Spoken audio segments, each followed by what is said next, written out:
సనాతన ధర్మం మీద ఇష్టానుసారంగా మాట్లాడి, టెంపుల్స్ మీద ఇష్టానుసారంగా మాట్లాడి, దేవుళ్ళ మీద ఇష్టానుసారంగా మాట్లాడి అసలు ఏం పని వీళ్ళకని అడుగుతూ ఉన్నాను. ఏం పని? రాజ్యాంగం చెప్పిందా మతాల మీద దేవుళ్ళ మీద తిట్టమని? దారుణాతి దారుణంగా ఎందుకు తిడుతూ ఉన్నారు వీళ్ళు? ఏం పని? అంత పర్సనల్ పని ఏంటో ఏమొచ్చింది వీళ్ళకి? అంత కష్టం ఏమొచ్చింది? అంత పర్సనల్ ఇష్యూ ఏమొచ్చింది వీళ్ళకి? ఇది కుట్ర కాకపోతే ఇంకేంటని నేను అడుగుతా ఉన్నాను. వీళ్ళందరికీ ఎక్కడి నుంచి పేమెంట్లు వస్తున్నాయి? ఏలూరులో దళిత క్రిస్టియన్ శంకారావం అని పెట్టి జాడాశ్రవను మీరు ఆ రోజు చూసే ఉంటారు. ప్రముఖంగా ఎవరైతే మాట్లాడారో అందరూ కూడా పవన్ కళ్యాణ్ గారి మీద మాట్లాడటం మొదలుపెట్టారు. దళిత క్రిస్టియన్లని మాట్లాడినప్పుడు వాళ్ళ బాగోగుల గురించి కానీ, వాళ్ళకి ఏమైనా ఉన్న కష్టాల గురించి కానీ, వాళ్ళ గురించి మాట్లాడాలి. కానీ ఊరికే పవన్ కళ్యాణ్ గారి మీద మాట్లాడి, పవన్ కళ్యాణ్ గారి మీద దారుణాతి దారుణంగా మాట్లాడాల్సిన అవసరం ఏమొచ్చిందని అడుగుతున్నా. కేవలం పవన్ కళ్యాణ్ గారు టార్గెట్ మీద పెట్టుకొని చేసిన పరిస్థితులు ఇవన్నీ. దేనికి? ఇది కుట్ర కాకపోతే దేనికి? ఎందుకు పవన్ కళ్యాణ్ గారు అంటే సనాతన ధర్మం కోసం మాట్లాడతారు, దేశం కోసం మాట్లాడతారు, దేశం కోసం పనిచేస్తూ ఉంటారు. ఇతన్ని పూర్తిగా ఎదుర్కోవాలంటే దేనికి? వాళ్ళకి ఆయన ఏదైతే సనాతన ధర్మం పట్టుకున్నారో, ఏదైతే దేశభక్తి కోసం పట్టుకున్నారో, వాటికి వ్యతిరేకంగా ఏదైనా కుట్ర జరిగితేనే కదా పవన్ కళ్యాణ్ గారు అంటే ఇష్టం లేనిది. ఇక్కడ క్లియర్గా అర్థమైపోతుంది కదా. ఇదే ఎవరైతే రావణ్, ప్రశ్న రావణ్ జోసెఫ్ ఇది ఆయన పేరు, అతగాడు నేను నాకు దేశం అంటే ఇష్టం లేదు. దేశం అంటే ఇష్టం లేకపోతే నువ్వు ఎందుకున్నావు ఇక్కడ? నువ్వు రాముడి గురించి మాట్లాడుతావు, ఏదేదో మాట్లాడుతుంటావు. ప్రకాష్ రాజ్ ఏదేదో మాట్లాడుతుంటాడు. అరే నేను అడుగుతున్నాను, నువ్వు అన్ని మాట్లాడతావు కదా, అసలు నీకు సనాతన ధర్మం తెలీదు, నీకు అసలు దేవుడి గురించి తెలుసా? హిందూ దేవుడి గురించి కానీ, సనాతన ధర్మాల గురించి కానీ మీరు చదువుకోవాలి, మీరు నేర్చుకోవాలి అని అంటే, అందులో సాంప్రదాయాలు ఇవన్నీ తెలుసుకోవాలంటే మీ జీవితం కాదు, కొన్ని తరాలకు సరిపోవు. సగం మిడిమిడి జ్ఞానాలతో ఏటో మాట్లాడి 10 మంది ఎవరో ముందేసుకొని నవ్వుకొని వాళ్ళని అనవసరంగా వాళ్ళని తప్పుదారి పట్టించి ఏది పడితే అది మాట్లాడడం అంటే ఏమొచ్చింది నీకని అడుగుతున్నా. You're only an artist, paid artist. ఈ కుట్ర 100% బయట నుంచి ఎవరో కుట్ర పన్నుతున్నారు. మన దేశాన్ని విచ్ఛిన్నం చేయడానికే కుట్ర పన్నుతున్నారు. ఆ కుట్రలో భాగస్వాములే ఈ సోకాల్డ్ ప్రశ్న రావణ్ కానీ, ఈ సోకాల్డ్ ప్రకాష్ రాజ్ కానీ, ఈ సోకాల్డ్ ఈ జడాశ్రవణ్ కానీ. పాపం జడాశ్రవణ్కి అర్థం కాల. ఎప్పుడైతే ఈయన యాక్టివిటీస్, ఈ ప్రశ్న రావణ్ యాక్టివిటీస్ అన్నీ కూడా ఉపా చట్టం కిందకు వచ్చాయో కంగు తిన్నాడు మనిషి. ఏదేదో మాట్లాడుతూ ఉంటాడే. ఒక మామూలు లైన్ మ్యాన్ కొడుకు సరే అయ్యాడు, జడ్జి అయ్యాడు, ఎందుకు రిజైన్ చేసావు? సడన్గా ఎందుకు రిజైన్ చేసావు అని అడుగుతున్నా. నీకేమైనా బయట ఏమైనా బోల్డ్ ప్రాక్టీసులు ఉన్నాయా? నువ్వేమో చెట్టు కింద ప్లేటర్కి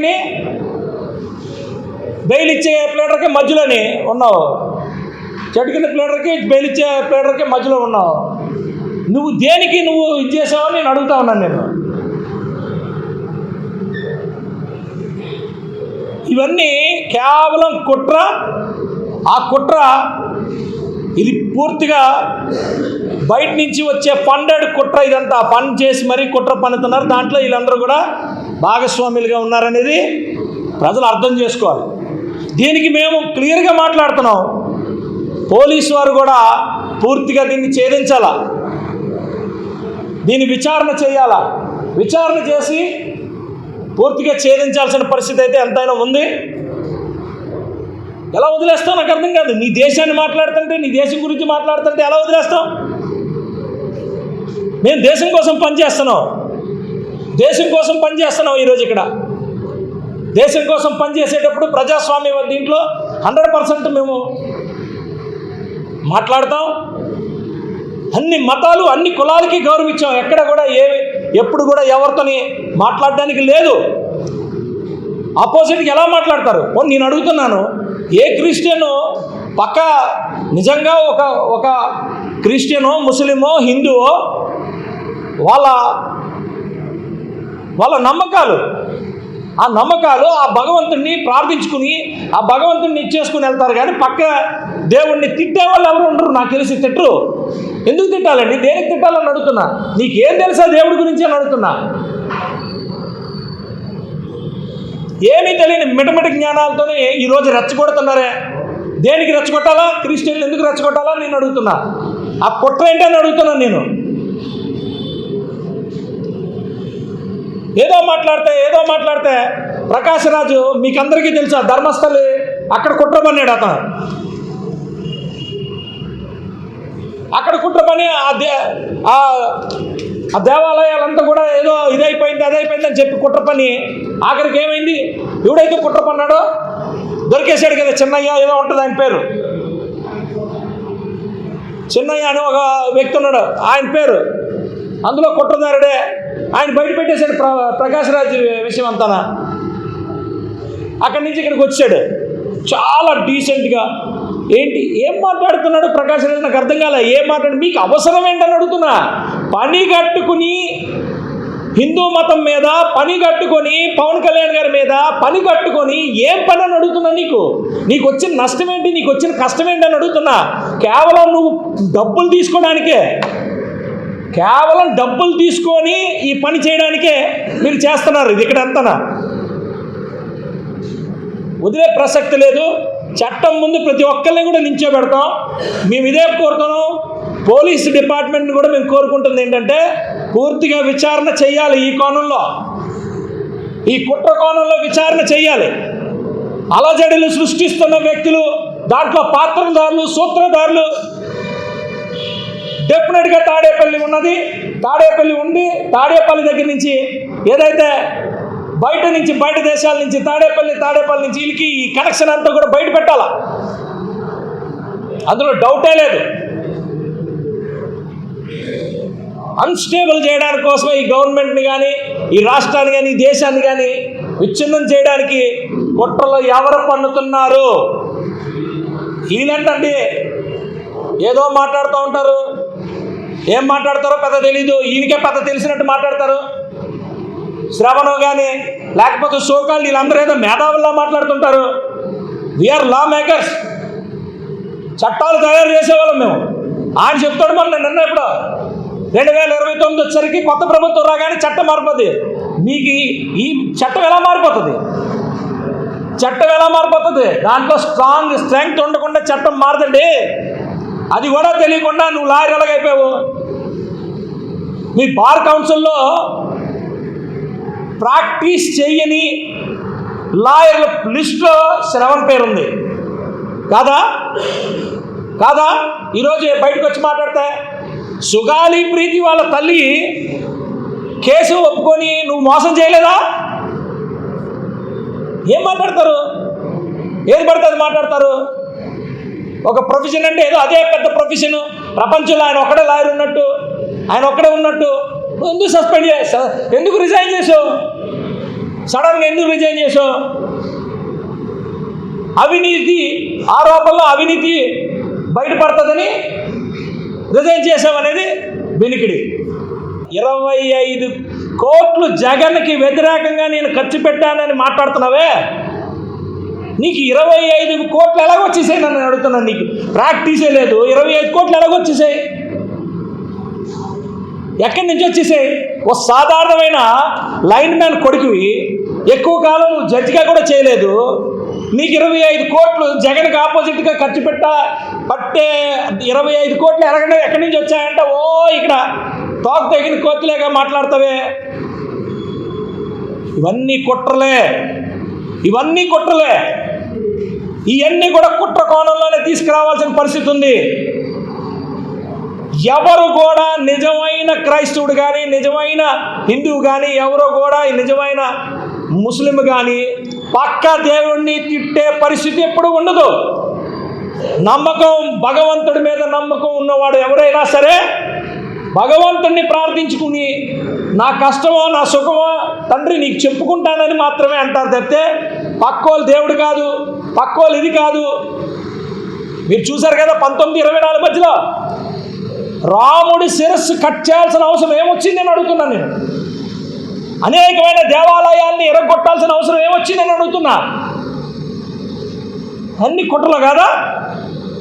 అసలు పనేంటంటున్నా, దేవుడు నువ్వు ఏదైనా సరే ప్రతి గ్రామంలో, ప్రతి నియోజకవర్గంలో, ప్రతి జిల్లాలో కనీసం 2, 3 శివాలయాలు కానీ, రామాలయాలు కానీ ఏదైనా సరే 13వ శతాబ్దం, 6వ శతాబ్దం నా కాన్స్టిట్యున్సీకి రండి. నా కాన్స్టిట్యున్సీలో 6వ శతాబ్దం. సో కాల్డ్ మీ తాతలు ముత్తాతలు ఎవడు పుట్టకముందు మీకు చరిత్ర లేని టైంలో నుంచి ఆ భగవంతులు ఉంటే ఈరోజు మీరు వాటిలందరూ నిరగొడుతున్నానంటే కారణం ఏంటి? కుట్ర కాకపోతే వాటి మీద దాడి మీరు చేయాల్సిన అవసరం ఏమొచ్చిందని అడుగుతున్నా. మా అంటే మీ అందరికీ ఎంతవరకు ఉంటుంది? మీకు మీ పుట్టుపర్వతలు ఎంతవరకు ఉంటుంది? ఒక 2 తరాలు 3 తరాలు ఉంటుంది అంతే. నా దగ్గర 4-5 శివాలయాలు కనీసం 10వ శతాబ్దం 6వ శతాబ్దం దగ్గర నుంచి ఉన్నాయి నా ఒక్క కాన్స్టిట్యున్సీలోనే. కనుక్కోండి కావాలంటే. మీరు వచ్చి ఈరోజు వచ్చి రామాలయాలు ఎరగొడతాం, కొడతాం, వీళ్ళు దేవుడు కాదు. ఆల్రెడీ నువ్వెవడవయ్యా చెప్పడానికి రాముడు దేవుడు కాదని? నువ్వెవడవు కాదు, నువ్వు మేధావా? కేవలం రెచ్చగొట్టడానికి డబ్బులు తీసుకొని మాట్లాడే మాటలు ఇవన్నీ. డెఫినెట్గా ఈ కుట్రను ఛేదించాలని చెప్పి మేము పోలీసు వారికి సూచిస్తున్నాం. ఎట్టి పరిస్థితుల్లో సూచిస్తాం. మీరు ఏది పడితే అది మాట్లాడితే, ఏది పడితే అది చేసి ఈ రాష్ట్రాన్ని, ఈ దేశాన్ని విచ్ఛిన్నం చేద్దామనుకొని మీరు ఎవరి దగ్గర పడితే వాళ్ళ దగ్గర డబ్బులు తీసుకొని మీరు ఇష్టానుసారంగా ఇక్కడ మాట్లాడితే మేము మాట్లాడతాం. మీ మీద మీకు వ్యతిరేకంగా వెళ్తాం. డెఫినెట్గా లీగల్గా మీ మీద చర్యలు తీసుకుంటాం. అది ఉపా చట్టమా, ఇంకో చట్టమా? చట్టాలు ఉన్నాయి ఆల్రెడీ. మీ శ్రవణ్ గారు చెప్పినట్టు కొత్తగా ఏదో కొత్త చట్టాలు చేయాల్సిన పని లేదు. ఏదో మాట్లాడతారు. మీ ఇష్టమా? మీకు ఎలా పడితే అలా మాట్లాడేస్తారా? ఏది పడుతుంది మాట్లాడేస్తారా? డెఫినెట్గా అవసరమైతే చట్టాలను ఇంకా పదును పెడతాం. డెఫినెట్గా ప్రశాంతంగా ఉండే భారతదేశంలో మీరు కావాలని రెచ్చగొట్టే పరిస్థితులు ఇవన్నీ. రెచ్చగొట్టి ఊరికే ఏ పనే లేదా, పని పడలేదా? నేను అడుగుతా ఉన్నాను. ఎంతసేపు కులాల మతాలు ప్రతి మీ దగ్గర కూడా జరిగిన అన్ని కూడా కులాల మతాలు మేము లింక్ పెట్టచ్చు. మేము కూడా లింక్ పెట్టచ్చు. ఎప్పుడు చేయలేదా? మేము ఆరోపణ చేసామంటే ఏదన్నా మేము ఇది తప్పు జరిగిందంటే అది తప్పు జరిగింది అని చెప్తాం తప్పితే దాన్ని కులాలకు ఆపాదించి, మతాలకు ఆపాదించి దారుణాలు సృష్టించే పరిస్థితి ఎప్పుడు కూడా మేము చేయలే. దయచేసి మానుకోండి. ఈ కుట్రలు మానుకోకపోతే డెఫినెట్గా మేము బయట పెడతాం. ప్రతి ఒక్కటి ప్రజలకి తెలియాలి కాబట్టి వచ్చి చెప్తా ఉన్నాం ప్రతిసారి. అంతేగాని వీళ్ళేదో సూపర్ ఇదేని కాదు. ప్రకాష్ రాజ్ ఏంటి? ప్రకాష్ రాజ్ పెద్దది ఏంటి? ప్రకాష్ రాజ్ కన్నా బ్రహ్మాండమైన ఆర్టిస్టులు ఉన్నారు. వాళ్ళందరూ వాళ్ళ వృత్తి ధర్మానికి ఇది చేసుకున్నారు. ఆ వృత్తిని పట్టుకొని అనవసరంగా ఆ అడ్వాంటేజ్ తీసుకొని అనవసరంగా ఏదో పెద్ద మేధావిలాగా ఇక్కడ మాట్లాడాల్సిన పని లేదు. అద్భుతమైన ఆర్టిస్టులు ఉన్నారు. డెఫినెట్గా ఒకటే చెప్తున్నాం, ఈ దేశం కోసం ఏదైనా వ్యతిరేకంగా మీరు తప్పులు చేస్తే ఊరుకునే ప్రసక్తే లేదు.